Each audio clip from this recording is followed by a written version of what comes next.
My sister called me a waste of space. At my own birthday, Dad laughed and said, "He'll never grow up." I just smiled. 3 months later, they begged me to come back when I didn't even slam it. Just closed it quietly behind me, my own birthday party still echoing with laughter that wasn't mine. The last thing I heard before stepping into the night was my sister, Melanie, snickering, "You're a waste of space, Evan." And my dad chiming in like he always did, "He'll never grow up." That one really got them. Everyone laughed. Everyone except me. I smiled. Just smiled. It wasn't fake. It was the kind of smile you give when the pieces click into place. When the last puzzle edge slides in and suddenly the whole picture becomes clear. I knew right then that something had shifted. Not in them, in me. They didn't know it, but that moment was the beginning of the end for them. It wasn't the first time they'd torn me down. Not by a long shot. But it would be the last time they did it without consequences. See, I wasn't always a waste of space. I was the quiet one, sure. The one who took longer to find his footing. I didn't chase promotions like Melanie or collect golf buddies like Dad. I tinkered. Built things. Dreamt. And they mocked me for it. Melanie's friends used to joke that I'd probably end up living in a van. "If he ever gets the money for a van," she once said. Dad called my garage turned workshop Evan's playpen. He told me real men wore suits, not solder burns. But the real fracture happened 3 months before my birthday. That's when I first discovered the truth, when I saw what they'd really been hiding. It started small. A package delivery I wasn't expecting. I had ordered a custom circuit board for a side project, but it came in a box labeled Melanie. I opened it anyway. Something felt off. And inside? Not a circuit board, but a glossy packet, an investment summary. A product prototype. My prototype. The very design I'd been refining for almost a year. With her name on it. Melanie Grayson, lead innovator. My chest went cold. I tore through old email threads, backups, even the cloud archive I barely used. Gone. My design. My notes. Every blueprint I'd ever sent to her for feedback had been rebranded with her name and submitted to her company's R&D division. I even found an internal company memo. Melanie's innovation project has serious venture capital interest. I was being erased. And the worst part? The email from my father. "Glad Evan's little toy is finally going to make us some real money." Good thinking, Mel. I sat there, reading it over and over again, my hands shaking over the keyboard. And yet I didn't rage. Didn't scream. I saved everything. Backed it up 6 different ways. I printed what I needed. And then I got to work, not on revenge. Not yet. First I had to grow. And I had 90 days. I disappeared. Not in the dramatic, middle-of-the-night kind of way. I still went to work. Still answered texts. Still smiled at family functions. But I was gone, mentally checked out, emotionally armored, and completely focused. I stopped trying to prove anything to them. Stopped waiting for recognition, or fairness, or even a thank you. Instead, I poured every second of spare time into what they thought was just a toy. What they didn't know was that the prototype they stole. It was incomplete. Half-functional at best. It was intentionally crippled, a decoy I'd started after getting suspicious of Melanie's sudden interest in my work. The real thing was stored offline. A polished, lean machine. Patent pending. With tracking codes embedded in the hardware. Watermarks in the firmware. Code that couldn't be scrubbed. I got in touch with a small tech incubator I'd met at a conference the year before. Sent them my pitch deck. 2 days later, I had a meeting. 1 week later, I had a grant. 2 weeks after that, I was in an office suite in Seattle, surrounded by people who saw potential, not dead weight. They didn't see a waste of space. They saw someone who had built something that could revolutionize data redundancy and secure offline syncing. A system that could run quietly in the background, recover lost data in real time, and self-encrypt. That garage tinkering? It had teeth. And money followed. By the end of the first month, I had funding. By the second, I had lawyers. By the third, I had leverage. That's when the news hit. A story broke about Melanie's company being sued over stolen intellectual property. Turns out, the venture capitalist she'd been trying to impress with my decoy prototype ran background checks. He found discrepancies. He found the real inventor. Me. The lawyers reached out to me first, nervous, apologetic. Would I consider a quiet settlement? A licensing agreement, maybe? I said no. Then I said something else. I want the company. They thought I was bluffing. But what they didn't know, what my family never bothered to see, was that I had spent years building more than machines. I'd built relationships. Quiet, sturdy ones. People remembered me, not for being flashy, but for being steady. Honest. Smart. People who were now willing to bet on me. And when the time came, I didn't just buy stock. I bought controlling interest.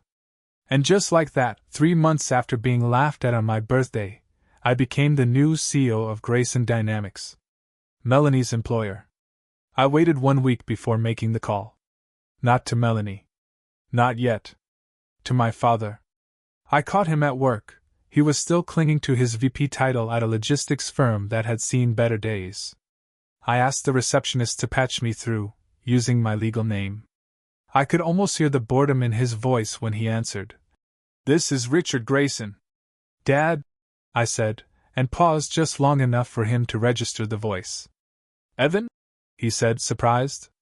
Then a short, sharp laugh. "What's the matter? Run out of birthday candles?" I let him have his joke. Then I said calmly, "I'm calling about your job." He went quiet. "I've just acquired a controlling stake in Grayson Dynamics," I continued. "Effective this morning." He didn't speak, but I could feel the shift in his breathing, like someone leaning away from a sudden drop. "And as part of my restructuring plan, we'll be cutting unnecessary contracts and legacy hires. You'll receive a formal notice by the end of the day." Still silence. Then, "You're bluffing." I emailed him the press release while we were still on the phone. I heard the ding of his inbox. Then the tapping of keys. Then nothing for a long time. Finally, he whispered, "You little." I cut him off. "No. I'm not little. Not anymore. And I'm not doing this to be cruel, Dad. I'm doing this because people like you never thought I could. You treated me like a defective appliance in the garage. Disposable. Replaceable. You're making a mistake." He growled. "No," I said with a smile I wished he could see. "I'm just cleaning house." I hung up. That evening, Melanie called. She didn't know yet about the acquisition, about the lawsuit, about how the board had quietly removed her from her position pending an investigation. All she knew was that her star had started to dim, and she needed to blame someone. "Are you happy now?" she hissed. I leaned back in my chair, overlooking the Seattle skyline. "Not yet," I said. "But I'm getting there." The hardest part wasn't the acquisition. It wasn't pushing out my father or watching my sister get suspended from her own department pending IP theft allegations. The hardest part was the temptation to disappear completely. To just vanish from their lives, build my future far away, and never look back. That would have been easier. But easy wasn't the point. I didn't want revenge for revenge's sake. I wanted understanding. I wanted them to finally see what I'd spent years silently becoming while they laughed at my expense. I wanted to stand in the middle of the storm they made, untouched by the wind, and let them know I built the weather now. So I planned a party. A real one this time. Not a sad little cake at our family's cluttered dining table with my name spelled wrong. A real celebration. Downtown rooftop. Private guest list. Champagne on tap. My new team helped organize it. Press would be there. Angel investors. A few of the venture firms that had passed on Melanie's stolen prototype and now wished they hadn't. I sent out the invitations personally. Melanie got hers via courier, hand-delivered in a matte black envelope with silver lettering. An evening of recognition, honoring the visionaries of Grayson Dynamics. My father's invitation came with a note. Since you always said I'd never grow up, I thought I'd show you what adulthood looks like. They both RSVP'd yes. Of course they did.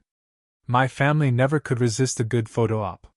The night of the event, the city was drenched in gold. Seattle always had this way of turning soft and cinematic just after dusk, especially in late summer, when the sun sinks behind the skyline and every glass window glows like it remembers something beautiful. I arrived early. Not out of nerves, I just wanted to feel the room before they got there. It was perfect.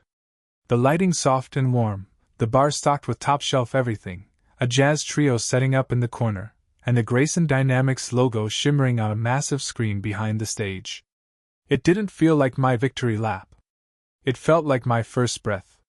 People began to arrive, investors I'd met only virtually until tonight, engineers I'd pulled from other firms, even a couple of executives who had quietly told me, "We always knew you were the real deal." And then, an hour in, right on cue, Melanie arrived. I spotted her immediately. She wore a navy silk dress and carried the same fake confidence she always had, but tonight it sagged around the edges. Her smile was too bright. Her eyes flicked too quickly around the room. She wasn't in control anymore, and she knew it. She moved like someone trying to find her mark on a stage that no longer belonged to her. "Evan," she said, hugging me like a cobra might. "Melanie," I said, cool as glass. "Welcome." She looked around, forcing a smile. "Quite the turnout. You really did all this?" "No," I said. This is just the beginning." Before she could respond, my father walked in. He was wearing the same blue suit he wore to every event he wanted to be photographed at. His eyes locked onto me across the room, and for a second, just a flicker, there was pride. Or maybe envy. Hard to tell with him. He made his way over, ignoring everyone else. "Son," he said, and it landed awkwardly, like he hadn't used the word in years. I nodded, gesturing to the glass in his hand. "Glad you could make it.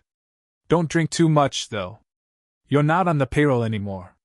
He chuckled, but it died quickly when I didn't join him. Melanie stepped in. "Okay, look. You've made your point, Evan.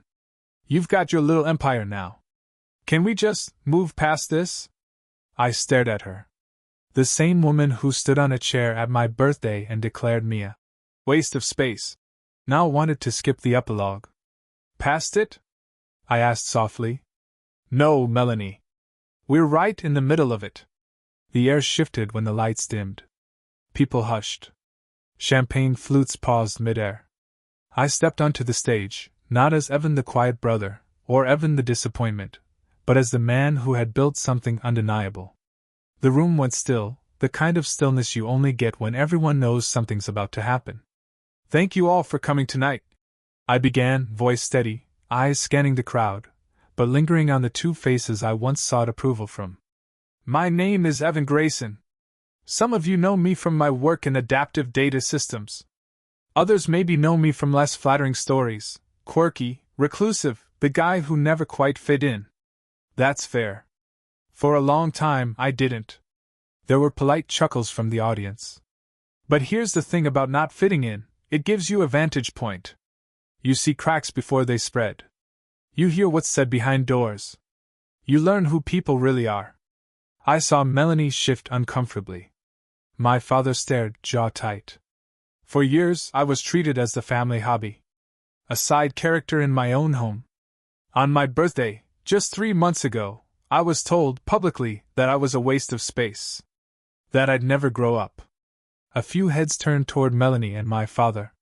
Tonight I'm here to say, thank you. That caught them off guard. Because that humiliation, it didn't break me. It focused me. That night, I stopped waiting for validation and started building legacy. I stopped trying to be invited in, and decided to take ownership instead. I gestured to the screen behind me. My real prototype, now fully developed, flashed across the display. This is what I was working on while they mocked me. This is what was stolen, rebranded, and paraded as someone else's work. But tonight the truth stands tall, and so do I. I paused, then added, Oh, and to those wondering, yes, the former VP of Logistics at GDS and the executive who claimed credit for this project have both been transitioned out. Effective immediately. Gasps. Scattered applause. Murmured. Wait, was that? Melanie's mouth opened. My father looked stunned. I didn't wait for them to speak. Now, if you'll excuse me, I'd like to enjoy the rest of the evening with the people who believed in me when I was still in that garage. Thank you. And I stepped off the stage. I didn't look back as I walked off stage. But I didn't need to. The damage was already done. I saw the aftermath in flickers, guests leaning toward one another with whispered speculation, glances darting to Melanie and my father as the truth began to sink in. The center of the room had shifted. It wasn't theirs anymore. A man from one of the tech firms clapped me on the shoulder. Hell of a speech, he said. About time someone exposed that kind of theft in this industry. Another, a journalist I hadn't expected to attend, asked for a follow-up interview. Your story's got legs, he said. Personal drama, betrayal, redemption. You couldn't write it better. I smiled politely, thanked him, but inside, my attention had already narrowed to two figures standing near the exit. Melanie and my father were arguing. Not loudly, but with that clipped, sharp motion that only families manage to master in public. Melanie's voice wavered as she hissed something through gritted teeth. Dad responded with a defensive shrug. Melanie noticed me watching first. She broke from their little circle of panic and stormed toward me, drink in hand, fury in her heels. You think this is funny? She snapped under her breath. You humiliated us. I took a slow sip of champagne, keeping my tone calm. No. You humiliated yourselves. I just finally gave you a mirror. You could have come to us. Talked to us. Handled this privately. Oh, like you handled my designs privately? I asked, raising a brow. Or the way Dad quietly forwarded company emails while calling me a sunk cost in family meetings? She froze. I saw it. The sudden drop in her expression, the realization that I'd seen more than she thought I had. You don't understand what you've done, she said, voice suddenly small.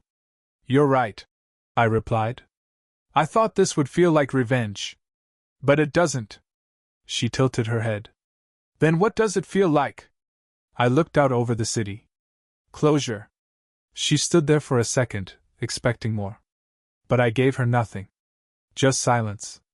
Eventually she turned and walked away, heels echoing across the rooftop like the final ticks of a broken clock. The party wound down with a kind of grace I hadn't expected. People lingered longer than they needed to. Not out of obligation, but because they were drawn to the weight of a moment, a man standing in his own light after years of being left in the shadow. A few colleagues asked about future plans. What's next for Grace and Dynamics?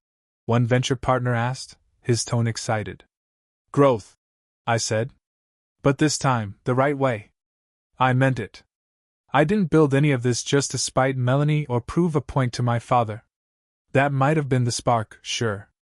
But the fire? That was mine. Eventually, the rooftop emptied, the jazz trio packed their instruments, and my team filtered out, leaving only me, a few empty glasses, and the lingering hum of everything that had changed. I found myself walking the edge of the building, just staring down at the streets below. It hit me all at once, how far I'd come. From soldering wires in a cold garage to standing atop a skyscraper with my name etched into the company behind me. And then I heard his voice. Evan. I didn't turn. I already knew it was him. My father came up beside me, hands in his coat pockets, face tight with that blend of pride and shame men of his generation confuse for humility. You really did it, he said. I didn't answer. After a pause, he added, You're not the same kid anymore. No, I said. But you are. That one landed. He looked down at his shoes, then out at the skyline like it might offer him a script. I was hard on you, he said finally. Too hard. Maybe I thought if I toughened you up. No, I interrupted. You didn't try to toughen me up. You tried to erase me. That stunned silence again. He nodded slowly. I guess I deserve that. I'm not saying it for your benefit, I said, finally turning to look at him. I'm saying it so I don't carry it anymore. And then I offered him something unexpected, a small, sad smile. You wanted me to grow up. Well, here I am. He opened his mouth, but I was already walking away. I drove back to my childhood home the next morning. Not because I missed it. Not because I wanted some poetic ending. But because there was one more thing I needed to do, to close the loop on the part of me that once begged for a place at that table. The house looked smaller than I remembered. Funny how that happens. Places shrink when you stop seeing them through the eyes of someone trying to belong. Melanie opened the door before I even knocked. She looked different in daylight. Softer. Or maybe just tired. Her mascara was still smudged from the night before. She didn't say anything at first. Just stared. You're here to gloat? She asked quietly. No, I said. I'm here to return something. I reached into my coat pocket and pulled out a folded piece of paper. It was the original design schematic, the one I had submitted for patent months ago. The real one. Not the decoy she stole. She stared at it like it might explode. I don't want anything from you, I said. No apology. No closure. But I want you to see, with your own eyes, what you tried to take credit for. I handed it to her. And I want you to remember, I added, that everything you lost the moment you decided you were smarter than me. Melanie didn't argue. She just stood there on the porch, blinking at the drawing in her hands, the wind rustling through the pages like some divine punctuation. I turned to go, but paused at the end of the driveway. I'm not coming back, I said over my shoulder. To this house. To this family dynamic. To you. I spent my whole life waiting to be seen. Now I see myself. And that's enough. She didn't follow. She didn't call out. She just stood there with that blueprint, one more reminder of what ambition looks like when it's hollow. A month passed. I didn't return a single call. Didn't respond to the "Let's talk" texts or the half-hearted emails titled, "Can we move past this?" I didn't need to. I had already moved past it. Grayson Dynamics was thriving. The tech press had picked up the story, subtly worded profiles about visionary resilience and emerging leaders who rewrite family legacies. They didn't know the full story, but they knew enough to sense something deeper under the success. And that was fine. Let the mystery hang. One evening, after a late meeting, I stood in front of the office window watching the city pulse below. It wasn't the view that struck me, it was the quiet. The kind of quiet that comes not from solitude, but from peace. A kind of peace I'd never had growing up. People always say revenge is empty. That it doesn't heal anything. I used to believe that. But this wasn't revenge. Not really. This was reclamation. I didn't want them to hurt. I wanted them to know. To understand what they lost, not just in status or jobs, but in me. In what I had offered for years, loyalty, trust, partnership. They dismissed it all. Now they had to live with what they'd thrown away. And me? I finally learned the one truth I wish I'd understood sooner. Sometimes you don't get the family you deserve. So you build one. Out of people who believe in you, who don't laugh when you dream too big, who stand beside you without keeping score. As I shut down my office for the night, I passed by the framed photograph on my shelf, a candid shot from the rooftop party. My team surrounding me, glasses raised, laughter frozen midair. That was my new table. And I had built it, not with bitterness, but with clarity. As I stepped into the elevator, I smiled to myself, not the smile they remembered, the one I wore to keep the peace, but the real one. The one that said, I'm in control now. And I always will be.